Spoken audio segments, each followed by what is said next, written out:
We know exactly where he's hiding. That's not a rumor. This is not speculation. This is a direct quote from the President of the United States. And tonight, today, whenever you happen to be watching this video, the world just changed.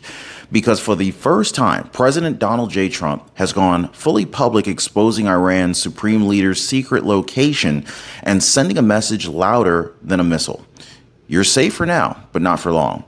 But that's only half the story, guys, because, while the world's eyes are locked in on the Middle East, ICE agents are already on the move right here in America. The largest mass deportation force in the United States history is sweeping through the streets of Los Angeles, Chicago, and New York, and President Trump just confirmed it's only the beginning. This isn't politics. This isn't policy talk. This is a two-front takedown of the deep rot at home and abroad. So stick with me, guys, because I'm going to share with you guys, I'm going to show you why President Trump refused to strike and what he's planning instead. We're going to walk through the devastating Israeli airstrikes and that ultimately kind of targeted this crisis. And I want to reveal how sanctuary cities just became ground zero in President Trump's domestic war for order. You're going to understand the full scope of this moment, guys, because the head of the snake has just been found. And now the hammer drops. By the way, if you appreciate the daily news updates, please take a second, hit the like button, and subscribe to the channel. This is not some vague rumor whispered behind closed doors. This is not an unnamed source from the intelligence community, guys. This just came directly from the commander-in-chief himself. President Donald J. Trump has publicly confirmed on Truth Social that the United States has positively identified the exact location of Iran's supreme leader. Now, I want you to think about this for a moment, okay? Because this isn't just about intel. This is about what happens and what comes next. President Trump's post was very clear. There's no coded language, no bureaucratic spin. We know exactly where the so-called supreme leader is hiding. He is an easy target, but safe for now. Our patience is wearing thin. So this was not just a warning. This was a red line being drawn in real time. So imagine being the Ayatollah, watching your bunkers burn, watching your air defenses collapse, and then reading that message, right? The United States has you locked, tracked, tagged, and you're choosing for now not to pull the trigger. Wow. Why? Not because Trump can't pull the trigger, and it's not because he won't, but because strategic patience is also part of the plan. And that plan is being executed brilliantly because as President Trump holds the line from the White House Situation Room, Israel has just already launched the first wave. So let me introduce you to the operation that the media is barely talking about. Operation Rising Lion. This is not a drill. This is not defensive. This is actually preemptive warfare with surgical precision. Over 100 Israeli ballistic missiles already launched. 35 top-tier Iranian military sites hit in under 6 hours. And not just any old targets. They went for the spine of Iran's regime. Multiple nuclear facilities, command and control bunkers, missile depots, surface to air, surface to surface, rocket silos, and even the radar stations designed to protect the regime's last line of defense. Boom, gone. So one of the most shocking confirmations actually came not from speculation, and not even from anonymous leaks, but from the International Atomic Energy Agency itself. Their satellite review showed what Iran never wanted the world to see. A direct hit on the infamous underground enrichment facility. The same one built beneath layers of reinforced concrete and buried under mountains just to keep it hidden and safe.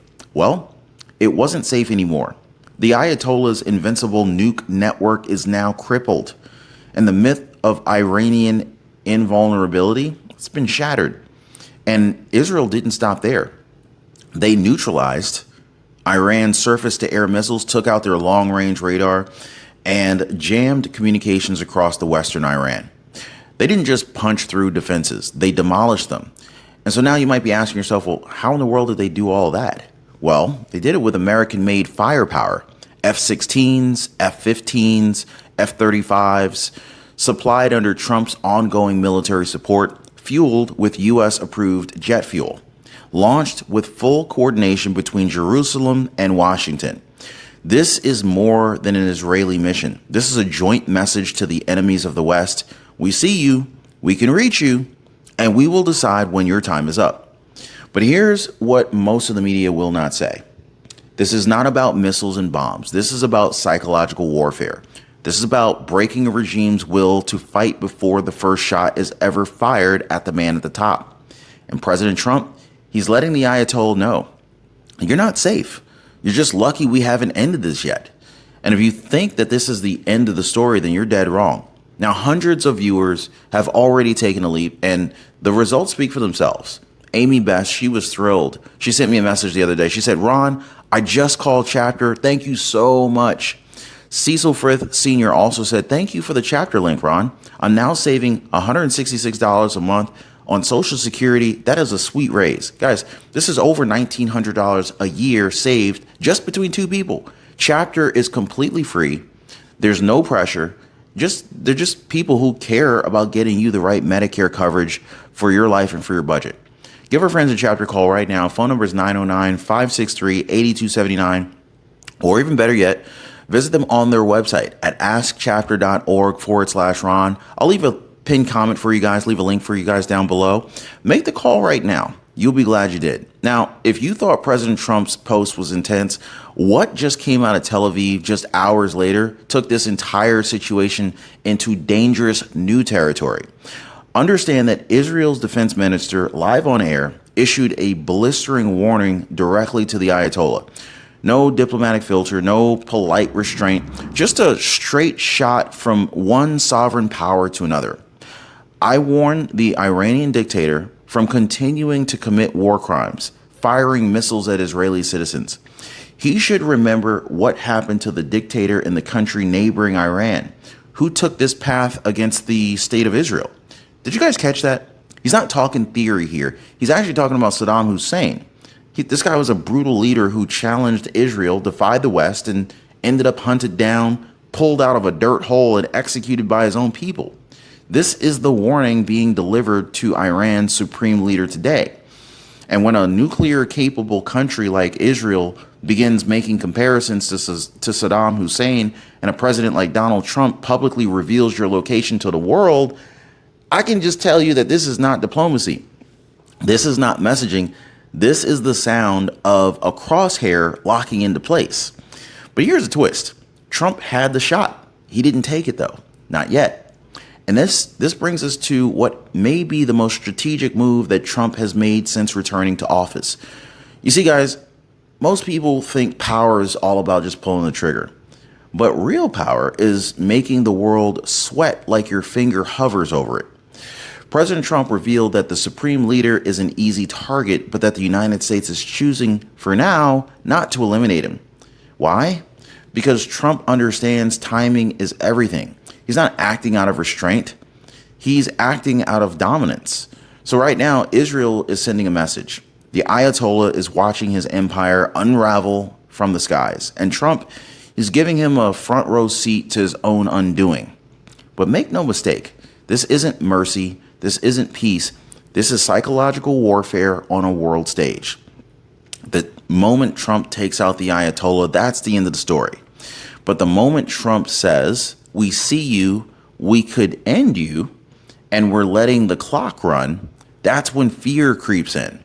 That's when regimes crack from the inside out. Because what terrifies dictators the most is knowing that they're living on borrowed time and they cannot control when it runs out.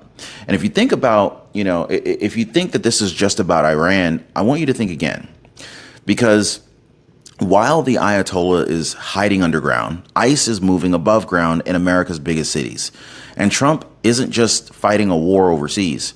He's fighting a war right here at home, and the hammer is already falling. So while Iranian leadership hides in bunkers and Israeli fighter jets own the skies, another mission is already underway back home. And this one, it's being carried out in neighborhoods that you know, maybe even your own, because President Trump just activated the largest deportation operation in the United States history. So let me say that again, guys. This is not a press release. This is not a policy draft. This is an active order being executed right now, coast to coast. President Trump just deployed every federal tool available to carry out this mission. He said, make it clear, no more excuses, no more hesitation. ICE, DHS, Border Patrol, the FBI, and DEA were needed. Even logistical support from the Pentagon and the DOJ. This is a federal scale enforcement wave, not just business as usual. This is not about quietly removing a few criminals in the shadows. This is about reclaiming American sovereignty one city at a time. And it's called the Mass Remigration Directive. Inside some federal circles is what they're calling this, okay? And it's targeting not just illegal entry, but the entire support structuring, protecting it. So where is it hitting first? You guessed it. Well, President Trump didn't name them randomly. He actually named them with purpose. And ICE has now confirmed where the hammer is falling first. Los Angeles, New York City, Chicago. Now, these aren't just major cities. These are Democrat-controlled strongholds that have openly defied federal immigration law for years. Sanctuary policies, taxpayer-funded legal protection for illegals, refusal to cooperate with ICE detainers, it all ends here. Because according to Trump, these cities aren't just harboring illegal immigrants. They've become launch pads for chaos. And he said, and I quote, they use illegal aliens to expand their voter base, cheat in elections, and grow the welfare state, robbing good-paying jobs and benefits from hardworking American citizens. And that's not just rhetoric. It's a statement of mission. These cities are being treated as active domestic battlefronts where federal agents are now tasked with restoring order by force if necessary. I mean, we've received unconfirmed reports of door-to-door checks tied to criminal background scans, employer audits for hiring undocumented workers, and in some cases, large-scale detainments where dozens have been removed at once. Now, of course, you're not going to see this on CNN or ABC or MSNBC, but it is happening. And the public response? Well, you're going to want to hear what the numbers are actually saying, because it's not what the mainstream media expected. So why now? Why unleash the full force of ICE across America's largest cities while the world's eyes are on Tehran? Well, the answer is simple. Because according to President Trump, this is a war on two fronts. Foreign regimes attack us with rockets. Sanctuary cities attack us with lawlessness. And the longer we tolerate either of these, the closer we come to losing the very idea of America. Now, from the Oval Office, Trump has framed this deportation surge as a national security operation, not an immigration debate. He's no longer appealing to emotion. He's appealing to constitutional duty. We must reverse the tide of mass destruction, migration. And he also said that has turned our idyllic towns into scenes of third world dystopia. Now, this is not hyperbole, guys. This is policy. And think about it. If you live in one of these towns that used to be quiet, it used to be safe and clean, and it now looks like a tent city war zone, well, then you understand and you realize he's not lying. So I want to break down the three pillars of President Trump's justification here. National security is one. Trump argues that illegal immigration poses not just economic risks, but national threats. Infiltration, crime networks, drug trafficking, and terrorism, all enabled by open border cities. Economic stability is another. Sanctuary cities create artificial demand for welfare services and steal jobs from legal, tax-paying Americans. Trump claims illegal labor suppresses wages and erodes opportunity for the working class. And then, of course, there's crime prevention. The ICE blitz is heavily focused on cities with soaring violent crime rates, many of which refuse to cooperate with federal detainers. And here's the part that makes the establishment tremble. Trump's message is winning hearts in places that they thought were locked down. Because despite what the legacy media claims, people aren't fooled. Predictability. Democrats are already screaming. They're rolling out the usual talking points already. Trump only said that he would deport the violent criminals. He lied to his voters. This is cruel. This is fascism. But here's the thing. Trump never lied. Not once. In rally after rally, going all the way back to 2015, he made it clear, we're going to have the largest deportation operation in American history. Not some, not just the violent, all. And the American people heard him. And the working class, they remembered. You see, guys, for elites, illegal immigration is about cheap labor and cheap votes. But for everyday Americans, it's about lost wages, overcrowded schools, dead-end jobs, and unsafe neighborhoods. This is why the left lost them, and this is why Trump won them. And now he's delivering. So, of course, I want to talk to you guys. I want to break down this shocking new approval number that just came out showing President Trump's immigration surge is more popular than ever and how ICE is being welcomed in areas that the media claims are against them. So now here's what the media desperately doesn't want you to know. Despite the shrieking headlines, despite the progressive protests, despite sanctuary mayors holding press conferences about human rights and compassion, the American people are actually siding with Trump, and the numbers are in, and they're undeniable. During President Trump's first term, his net approval on immigration was underwater, minus 21 points. Mainstream media had a field day on that. They called it racist, tone deaf, political suicide. But now, in June of 2025, Trump is in the positive. According to the aggregated polling, plus 1 point net approval across all demographics. Some polls are showing plus 6 to plus 10 in swing states. And among working class Hispanic voters, support is exploding. But let's get even more specific. Trump's immigration actions, not just his words, are getting massive support. 54% of Americans approve of deporting all illegal immigrants, not just criminals. Over 50% say they support agents going door to door to enforce the law. Even in blue cities like Los Angeles and New York, ICE actions are polling above water. A majority are saying that the system is broken and federal action is necessary. So let me ask you guys, if Trump is unpopular, if this is fascism, why are more than half of Americans cheering him on? Simple, because the people are fed up. And finally, somebody is doing what they asked for. And it's not just talk. ICE operations have ramped up in real time, and sources very close to the Department of Homeland Security have confirmed Stage 2 of the crackdown is now underway. Now, here's what we know. In Los Angeles, agents have begun nationwide sweeps in areas long known for gang activity and undocumented safe houses. In Chicago, ICE is coordinating with federal task forces to audit employers known for hiring off-the-books labor. And in New York City, ICE is focusing on housing developments where illegal immigrants with criminal records were shielded from detaining under sanctuary rules. Now, we're also seeing the use of mobile command centers, enabling ICE to process detainments on site without local interference, social media geo-tracking to track down illegal aliens who have evaded previous court orders, and new collaborative intel sharing between ICE, the FBI, and DHS to locate high-risk individuals embedded in community networks. Now, this isn't just a show of force. Trump's directives include prioritization of public safety, meaning gang members, repeat offenders, and identity fraud perpetrators. They're at the top of the list. And if you think that they were backing down, think again. Just this morning, ICE released a statement that read, "Our agents are acting under full authority of the federal government. Resistance from local jurisdictions will not stop this mission. The safety of American citizens comes first." So think about that. Trump is fighting wars on two fronts, and he's doing it without blinking.